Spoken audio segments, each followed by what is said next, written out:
Shalom Bapak Ibu Saudara-saudariku yang terkasih dalam Kristus Yesus. Kita bertemu lagi dalam sapaan Tuhan hari ini, Rabu tanggal 19 Agustus tahun 2020. Namun sebelumnya mari kita bersatu dalam doa. Damai sejahtera Allah yang melampaui segala akal, itulah yang memelihara hati dan pikiranmu di dalam Kristus Yesus Tuhan kita. Amin. Saudara yang terkasih dalam Kristus Yesus, sapaan Tuhan buat kita hari ini terangkat dari kitab Kisah Para Rasul 13 ayat yang ke-47. Demikian firman-Nya. Sebab inilah yang diperintahkan kepada kami, aku telah menentukan engkau menjadi terang bagi bangsa-bangsa yang tidak mengenal Allah, supaya engkau membawa keselamatan sampai ke ujung bumi. Sampai situ firman Tuhan. Saudara yang terkasih dalam Kristus Yesus, melalui sapaan ini saya mengangkat tema, yaitu menjadi terang. Saudara yang terkasih dalam Kristus Yesus, kita sebagai orang Kristen sangat tahulah bahwa Yesus kita, yang sebagai junjungan kita, dia lahir di tengah-tengah dunia yang penuh oleh dosa.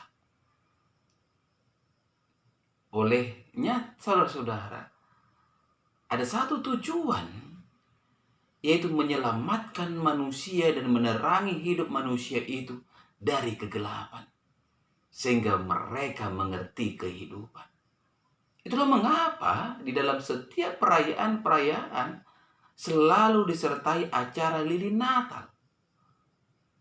Selama Yesus hidup di dunia ini, dialah terang dunia. Tetapi setelah dia terangkat ke surga, tanggung jawab itu jatuh kepada kita, orang-orang yang mengatakan diri percaya kepada Kristus Yesus. Kita harus sama seperti dia, dengan menjadi terang di tengah-tengah kegelapan. Saudara-saudaraku yang terkasih dalam Kristus Yesus, sangatlah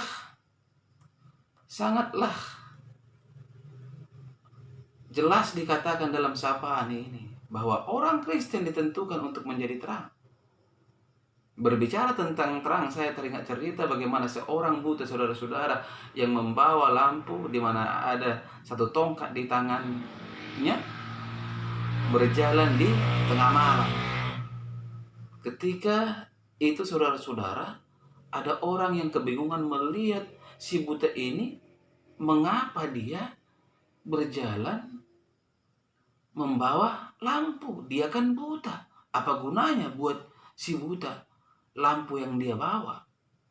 Akhirnya oleh rasa penasaran, si orang yang bersapaan dengan si buta yang penuh dengan kebingungan bertanya, "Pak, mengapa Bapak membawa lampu?" Dengan gamblang si orang buta berkata, "Agar jalan terang." Kembali si orang yang tidak buta ini berkata, "Emang apa gunanya jalan terang buat Bapak? Bapak kan buta. Bapak kan tidak bisa melihat."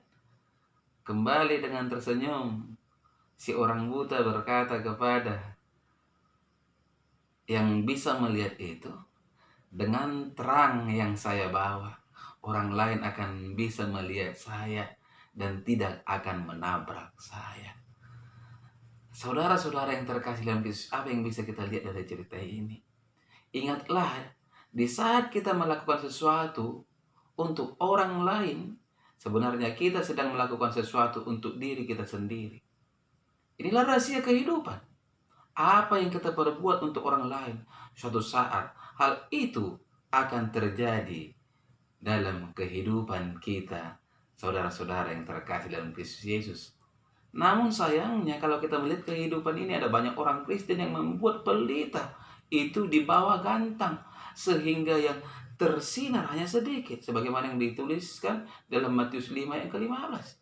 Ketika kita sudah hidup di dalam terang, mengaku percaya kepada Kristus, kita harus membawa terang itu kepada setiap orang.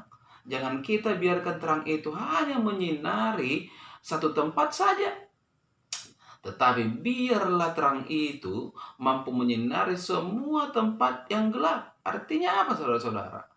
Kita harus menjadi berkat bagi semua orang. Sikap terang yang telah kita pahami itu tentang kebaikan, keadilan dan kebenaran sebagaimana yang tertulis dalam kitab Efesus 5 ayat ke-9. Dari sikap ini kita akan menghasilkan buah yang luar biasa. Buah itulah yang akan dan harus kita bagikan dengan sukacita.